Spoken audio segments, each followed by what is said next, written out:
নমস্কাৰ, মই লীলা দেৱী অন্য এটা ভিডিঅ'লৈ আহিছোঁ। বহুতে ফোন কৰি সুধি আছে যে কাম এটা আৰম্ভ কৰিব খোজে, কিন্তু কেনেকৈ কৰিব। কিন্তু কাম এটা আৰম্ভ কৰাৰ ইচ্ছা কৰাৰ লগে লগে আপুনি কিন্তু সামাজিক কিছুমান সমস্যাৰ মুখামুখি হ'ব। সেইখিনিৰ কাৰণে আপুনি প্ৰথম পৰ্যায়ত সাজু থাকিব লাগিব। যে ধৰক আপুনি কাপোৰৰ দোকান এখন দিলে, দোকানখন যদি সৰু হয় তেতিয়াহ'লে মানুহে ক'ব তাই ইমান অভাৱ হ'ল, কাপোৰ বেছি খাব লগা হ'ল। এক নম্বৰ সেইটো আপোনাক মানসিক আঘাত নকৰে বুলি আপুনি যদি থিৰাং কৰিব পাৰে তেতিয়াহে এই সিদ্ধান্তটো ল'ব। চাওক, আপুনি আপোনাৰ জীৱনটোক কেনেদৰে চলাই নিব খোজে সেইটো আপোনাৰ নিজৰ কথা। মোৰ ক'বলগীয়া কথাটো হ'ল যে আপুনি আপোনাৰ সঞ্চিত পইচা বা ধাৰ কৰি অনা পইচাখিনি যি কাম কৰে তাত একেলগে খৰচ কৰিব নালাগে। ধৰক এখন দোকান দিব, তাত একদম সাংঘাতিক ডেক'ৰেশ্যন কৰি পইচাখিনি খৰচ কৰিব নালাগে। কাৰণ দোকানখন যদি কাইলৈ নচলে তেতিয়াহ'লে আপোনাৰ ডেক'ৰেশ্যনৰ পইচাখিনি এনেই যাব। মই 2008ৰ পৰা দোকান দিছোঁ, মোৰ কোনো ডেক'ৰেশ্যন নাই। ডেক'ৰেশ্যন মোৰ একোৱে নাই, ডেক'ৰেশ্যনৰ খৰচ মোৰ জিৰ'। কিয় নাই যে এই বিল্ডিংটো মানে লোৱাৰ দিনাখনৰ পৰা ভাঙিমকৈ আছে। যেতিয়া ভাঙিব মোৰতো একো নাথাকিব। গতিকে মই ডেক'ৰেশ্যন কৰা নাই। আৰু যদি মোৰ দোকানখন নচলে, আজি যদি ভাঙিলে দোকানখন মই ঘৰত লৈ যাব লগা হ'ল, কাপোৰখিনি, মোৰ ডেক'ৰেশ্যনৰ পইচাটো এনেই যাব। নিজৰ কষ্ট উপাৰ্জিত পইচাখিনি এনেই খেদাব নালাগে। আৰু বহুত ক্ষেত্ৰত দুই এটা মই ডেকা ল'ৰা বা গাভৰুক দেখিছোঁ যে তেওঁলোকে মাক দেউতাকৰ পৰা পইচাখিনি লৈ ধুনীয়াকৈ ডেক'ৰেশ্যন কৰি দোকানখন আৰম্ভ কৰে। মানে দোকানত মাল যিখিনি আনে তাতকৈ ডেক'ৰেশ্যনত খৰচ বহুত যায়। গতিকে পিছৰ পৰ্যায়ত তেওঁলোকে সমতা এটা স্থাপন কৰিব নোৱাৰে আৰু শেষত বন্ধ কৰি দিবলগীয়া হয়। আৰু শেষত ঋণগ্ৰস্ত হ'ব লগা হয়, অশান্তি আৰু দুশ্চিন্তাত সময় কটাব লগা হয়। মোৰ মতেৰে হ'লে আপুনি কম খৰচত সৰুকৈ দোকান এখন দিয়ক। আৰু মোৰ ভাল লাগিছে কি, মোৰ কথা শুনি আজি বহুতে দোকান দিব লৈছে। বহুতক বাটত লগ পাওঁ, ক'ৰবাত গ'লেও লগ পাওঁ যে তেখেতসকলে ধুনীয়া এটা কথা মোক কয় যে আপোনাৰ ভিডিঅ'বোৰ চাই আমিও দোকান দিবলৈ আগবাঢ়িছোঁ। বহুতে টিচাৰে দোকান আৰম্ভ কৰিছে তেওঁলোকৰ চাকৰি যোৱাৰ পিছত। বহুতক ঘৰুৱা মানে যিবিলাক হোম মেকিং ৱাইফ আছিল তেওঁলোকৰো বহুতে আজিকালি দোকান দিবলৈ লৈছে। ভাল লাগিছে কথাটো, কাৰণ জীৱনৰ অস্থিৰতা কোনেও ক'ব নোৱাৰে। জীৱনে কোনফালে কাক কেতিয়া লৈ যায়, কোনফালে কাৰ জীৱন কেতিয়া ধাৱমান হয়, কোনেও ক'ব নোৱাৰে। আৰু এতিয়া জীৱনবোৰ খুব ক্ষণস্থায়ী হৈ গৈছে। বিপদ কোন মুহূৰ্তত আহে কোনেও ক'ব নোৱাৰে। আৰু আটাইতকৈ জীৱনৰ সমস্যাটোৱে হ'ল মানুহৰ অৰ্থনৈতিক সমস্যা। যাৰ টকা পইচাৰ উভৈনদী তেওঁলোকে অৰ্থনৈতিক সমস্যাটো ইমান বেছি উপলব্ধি কৰিব নোৱাৰে। কিন্তু আমি সৰুৰ পৰা দেখি আহিছোঁ কাৰণে নেকি অৰ্থনৈতিক সমস্যাৰ সৈতে খুব বেছিভাৱে জড়িত। নিজৰ বুলিয়ে নহয়, সকলো মানুহৰ আৰ্থিক দুৰ্দশা দেখিলে তাৰ সৈতে একাত্ম হৈ যাওঁ।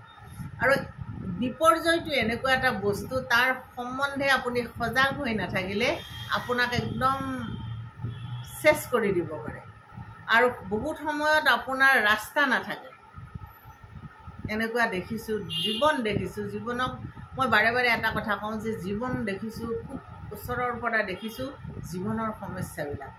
সেইকাৰণে মই সকলোকে সাৱধান হৈ থকাৰ কাৰণে পৰামৰ্শ দিওঁ। আৰু আটাইতকৈ ডাঙৰ কথাটো হ'ল অকলশৰীয়া, লোনলিনেছ যিটো, সেইটোৱে মানুহক মানে খুব বেছি হতাগ্ৰস্ত কৰি তোলে আৰু জীৱনৰ প্ৰতি আস্থা আৰু ভালপোৱাটো নোহোৱা কৰি পেলায়।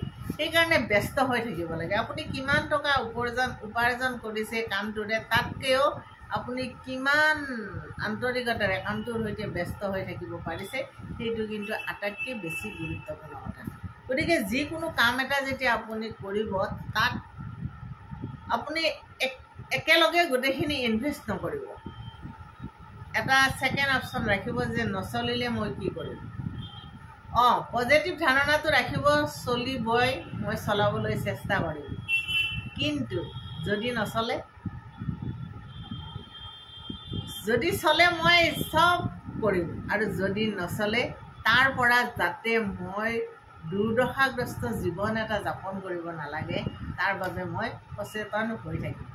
এই ধাৰণাটো থাকিব লাগিব। কাৰণ জাগি শুবা আৰু বাছি খাবা। এইটো আমাক পুৰণি আমাৰ ঋষিমুনিসকলে কৈ থৈ গৈছে, হয়নে নহয়? ভাল ভাল কথাবোৰ কৈ থৈ গৈছে, গতিকে আমি সেইমতে চলিব লাগে।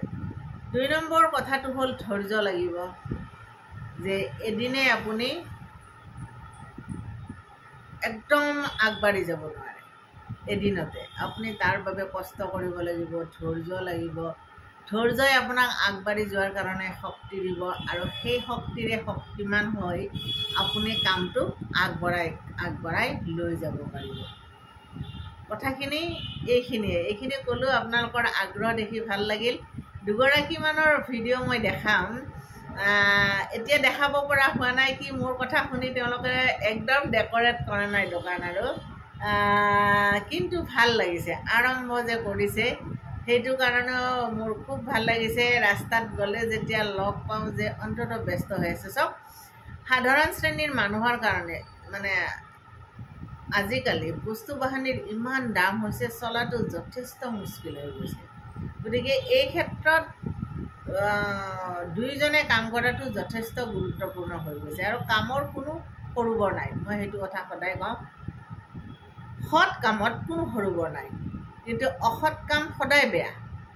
যিমান টকা নাথাকিলেও অসৎ কাম সদায় বেয়া, আৰু যিমান কম পইচা হ'লেও সৎ কাম সদায় সৎ, সদায় মহান। আপুনি সদায় চকু ওপৰ কৰি আপুনি ৰাস্তাৰে যাব পাৰিব, আপোনাক খংটা কোনো নাই, কাৰণ আপুনি সৎ পথেৰে সততাৰে আগবাঢ়িছে। সেইটোৱে ক'বলগীয়া কথা। কম ইনভেষ্ট কৰি আৰম্ভ কৰক। যি আপুনি মনেৰে যিটো কাম কৰিম বুলি ভাবে, আৰু প্ৰত্যেক মানুহকে ঈশ্বৰে এটা শক্তি দি পঠিয়াইছে, যিটো শক্তি ইউটিলাইজ কৰি আপুনি কাৰোবাক ছবিত দিছে, কাৰোবাক গানত দিছে, আৰু এতিয়া আপুনি এখন প্লেটফৰ্ম পাইছে। গতিকে ইউটিউব পাইছে, ফেচবুক পাইছে, আপুনি কৰা কামখিনি আপুনি দেখাব পৰাৰ এখন ডাঙৰ প্লেটফৰ্ম আপুনি পাই গৈছে। গতিকে আপুনি আচাৰ বনাব পাৰে, আপুনি খাদ্যৰ যোগান ধৰিব পাৰে, আপুনি কাপোৰ বিক্ৰী কৰিব পাৰে, আপুনি গহনা বিক্ৰী কৰিব পাৰে। তাতকৈ ডাঙৰ কথা, আজিকালি ফল ফুলবিলাকো অনলাইনতে বিক্ৰী কৰিব পাৰে। বহুত ফল ফুল শুকুৱাইও মানুহে বিক্ৰী কৰে।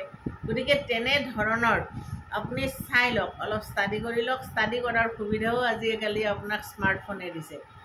এটা ফোনে আপোনাক 2খন পৃথিৱীৰ সন্ধান দিব পাৰে, এখন একেবাৰে অন্ধকাৰ, এখন একেবাৰে পোহৰৰ। আপুনি কোনটো বাট ল'ব সেইটো আপোনাৰ নিজৰ ওপৰত কথা। পোহৰৰ বাটেৰে যদি আপুনি আগবাঢ়ে তেতিয়াহ'লে পোহৰে পাব। এন্ধাৰৰ বাটত সদায় এন্ধাৰ। গতিকে কম খৰচতে কমকৈ কৰিব পৰা কাম কেইটামান মই কথাৰ মাজে মাজে আপোনালোকক কৈ দিম। এইবিলাক কাম আপোনালোকে নিজে কৰিব পাৰে, ঘৰতে কৰিব পাৰে। খুব সুন্দৰ সুন্দৰ ডোৰমেট এগৰাকীয়ে দেখিলোঁ, এগৰাকী মহিলাই ডোৰমেট বিক্ৰী কৰে অনলাইনত। ইমান ধুনীয়াকৈ হাতৰ কাম, কুৰ্চাৰ কাম কৰি তেওঁ ডোৰমেটবিলাক বিক্ৰী কৰি আছে। খুব ভাল লাগিছে, আৰু এনেকুৱা কামবিলাকক আমাৰ মানুহখিনিয়ে সদায় ছাপোৰ্ট কৰে। আপুনি যিটো কাম কৰিছে কৰি দেখাই দিয়ক, সেইটোৰ এটা দাম নিৰ্ধাৰণ কৰি দিয়ক, মানুহে ল'বই। যাৰ প্ৰয়োজন তেওঁ ল'বই, যাৰ প্ৰয়োজন নাই তেওঁক যাচি দিলেও নলয়, কিন্তু যাৰ প্ৰয়োজন আছে তেওঁ ল'বই। আৰু মানুহে মানুহক মানে সমৰ্থন কৰাৰ যিটো, ছাপোৰ্ট কৰাৰ যিটো আন্তৰিকতা মানুহৰ মাজত আছে। চব মানুহ এতিয়াও তেনেকুৱা মানুহৰ আন্তৰিকতা হেৰাই যোৱা নাই চব মানুহৰ।